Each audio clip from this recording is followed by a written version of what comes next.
Hello friend, let us discuss current affairs of October 31. Question number 1. Recently in which day observed as International Animation Day? किसे international animation day के रूप में मनाया गया ये अक्टूबर 28 को, और ये अक्टूबर 28 को एसीफा के द्वारा मनाया गया। एक्सप्लेनेशन देखते हैं। देखो, international animation day is observe globally on 28 October every year. The day is celebrated to recognize, honor and celebrate the artists, the scientists and also the technicians behind animated art, including animated movies. The day was created in 2002 by International Animated Film Association and International Animated Film Association ASIFA. ASIFA is member of UNESCO. ASIFA है international animated film association. इसके founder थे John हेल्स और 1960 ईस्वी में इसकी any France में स्थापना हुई थी। नेक्स्ट क्वेश्चन देखते हैं। Which state becomes first in India to fix minimum support price for vegetables?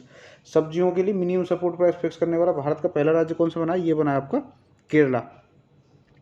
देखो, केरला की यदि बात करें, केरला भारत का साउथ इंडिया में स्टेट है जहाँ की भाषा है मलयालम, और यहाँ 6 नेशनल पार्क हैं।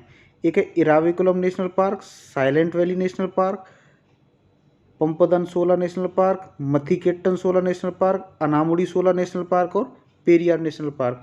पेरियार यहाँ की एक प्रमुख नदी भी है, और केरला के थ्रू ये नीलगिरी बायोस्फीयर रिजर्व है जो 3 स्टेट में फैला हुआ है, कर्नाटक, केरला और तमिलनाडु में। और यदि देखें, देखो, Kerala become the first state in India to fix minimum support price for 16 agricultural items. On October 21, 2020, Kerala Cabinet cleared the proposal to introduce base price. The scheme will come into effect from November 1, 2020, which is celebrated the formation of Kerala state on November 1, 1956. और ये जो minimum support price है इसके production cost से 20% ज़्यादा दिया जाएगा, और ये केरला ऐसा पहला राज्य बना है। Next question. Where has third 2+2 ministerial dialogue between India and United States has been held? अभी जो 2+2 डायलॉग है इंडिया अमेरिका का, ये आपका न्यू दिल्ली में हेल्ड हुआ था। जो इंडिया अपना 2+2 डायलॉग है जिसमें डिफेंस मिनिस्टर और एक्सटर्नल अफेयर्स मिनिस्टर शामिल होते हैं, जैसे राजनाथ सिंह और ये सुब्रमण्यम अय्यर, रविशंकर, ये राजनाथ जी इसमें शामिल हुए। उधर से जैसे माइक पोम्पियो आए। तो ये जो 2+2 है, क्वेड के सारे मेंबर्स के साथ इंडिया कंडक्ट करता है। जापान के साथ भी है 2+2 डायलॉग, ऑस्ट्रेलिया के साथ भी है और यूएसए के साथ भी है, और अभी हाल ही में ये यूएसए के साथ हुआ है। देखो, एक्सप्लेनेशन देखते हैं। On October 27, 2020, India hosted third India United 2+2 ministry dialogue in New Delhi. From India side represented by defence minister Rajnath Singh and external affairs minister Subrahmanyam Jaishankar. From United State side, secretary of state Michael Richard Pompeo and secretary of defence Mark Thomas as for present थे। और इसमें इन्होंने cover किया था bilateral, regional, global issues को जो mutual interest के हैं ड्यूरिंग थर्ड डायलॉग। और इसके अलावा इन्होंने basic exchange and cooperation agreement for geospatial cooperation to further expand in geospatial cooperation between them, तो ये भी साइन हुआ। नेक्स्ट चलते हैं। नेक्स्ट है recently which state is going to establish anti human trafficking police station? किस राज्य में anti human trafficking police station establish किए जा रहे हैं? ये आपको यूपी में इस्टेब्लिश किए जा रहे हैं। यूपी जहाँ के चीफ मिनिस्टर हैं योगी आदित्यनाथ जी, और राज्यपाल हैं आनंदीबेन पटेल जिनके पास अतिरिक्त कार्यभार एमपी के गवर्नर का भी है, क्योंकि वो लालजी टंडन की मृत्यु हो चुकी है। देखो, एक्सप्लेनेशन देखते हैं। Uttar Pradesh government has decided to establish anti human trafficking police station in each and every district towards the security of women and children. These police stations will be given enough power to register case and investigate the matter respectively, independently. UP के बारे में बात करें, capital है Lucknow, chief minister Yogi Adityanath और governor है Anandiben Patel. Next question देखते हैं। Who has recently inaugurated direct port entry facility? जो डायरेक्ट पोर्ट एंट्री फैसिलिटी है ये आपकी मनसुख मंडाविया ने लॉन्च की थी।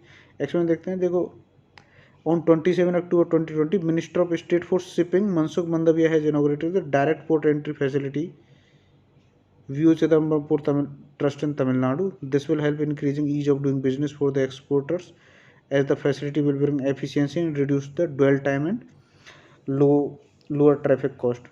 The facility will enable direct movement of containers from factory without any intermediate handling at any containers freight station. It is capable of handling 18,000 20-foot equivalent units per month. Next question देखते हैं. Next question है who has recently represented India in the 6th BRICS parliamentary forum. 6वीं BRICS parliamentary forum में ये थे आपके ओम प्रकाश बिरला, जो अभी इस समय लोकसभा के स्पीकर हैं. लोकसभा में टोटल सबसे ज़्यादा कितनी मैक्सिमम होती हैं? 552 सीटें. अभी इस समय 545 सीटें हैं और स्पीकर हैं इसके ओम प्रकाश बिरला. देखो इसमें देखते हैं Om Birla. On 27 October 2020, Lok Sabha speaker Om Birla virtually address the 6th BRICS. BRICS में कौन कौन सी कंट्री हैं आपको? Brazil, Russia, India, China and republic of South Africa parliamentary forum. और इसकी थीम थी BRICS partnership in the interest of global stability, general and innovative growth, parliamentary dimension. अभी चेयरमैन ये है. नेक्स्ट क्वेश्चन चलते हैं. नेक्स्ट है recently the first women officer of Indian air force has passed away. इनका नाम क्या था? इनका नाम था डॉक्टर विजय लक्ष्मी रमन्नन. देखो जो Indian Air Force first women officer wing commander ये थी retired Vijay Lakshmi Raman, passed away recently. She was born in February 1924 and did her MBBS and later was commissioned in Army Medical Corporation on August 20, 1955. Ramanan was promoted to rank of wing commander in August 1972 and honored with the Vasisht Seva Medal 5 years later. She was also trained in Carnatic music and had been the artist with All India Radio at very young age. Next, so this was for the day. Thank you.